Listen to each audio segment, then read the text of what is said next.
কলকাতার আরজি কর কাণ্ডের প্রতিবাদে অংশ নিতে গিয়ে তুমুল বিক্ষোভের মুখে পড়েন অভিনেত্রী ঋতুপর্ণা সেনগুপ্ত। গত 4 সেপ্টেম্বর আন্দোলনকারীদের রাত দখল কর্মসূচিতে যোগ দিতে গিয়েছিলেন অভিনেত্রী ঋতুপর্ণা, কিন্তু শ্যামবাজার পাঁচ মাথার মোড়ে গিয়েই জনগণের বিক্ষোভের মুখে পড়ে পালিয়ে যেতে বাধ্য হন তিনি। ঋতুপর্ণা গাড়ি থেকে নামতেই শোনা গেল গো ব্যাক স্লোগান। এরপরও তিনি প্রতিবাদে অংশ নেওয়ার চেষ্টা করলে পরিস্থিতি নিয়ন্ত্রণের বাইরে চলে যায়।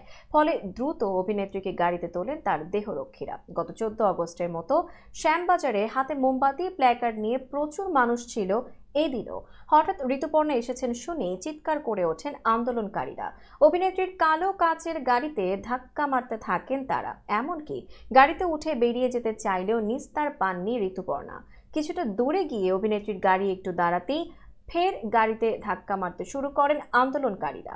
এ সময় তারা চিৎকার করে বলেন, পালিয়ে গেছেন ঋতুপর্ণা। এই হেনস্থার বিষয়ে ঋতুপর্ণা বলেন, এই আন্দোলনে আমি সেলিব্রিটি হয়ে যাইনি। আমি যখন যাই তখনও কিছু হয়নি।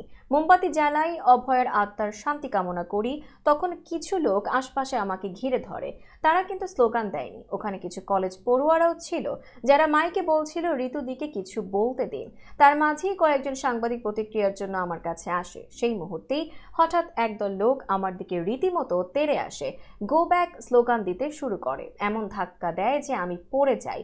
এটা কি প্রত্যাশিত ছিল? আমি তো এক বুক সমবেদনা এবং বিচারের দাবি জানিয়ে সকলের সঙ্গে সামিল হতে গিয়েছিলাম।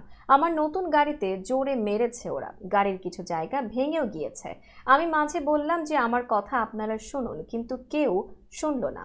আরো জোরে স্লোগান দিতে শুরু করলো। ওই একদল লোক মদ্যপ ছিল।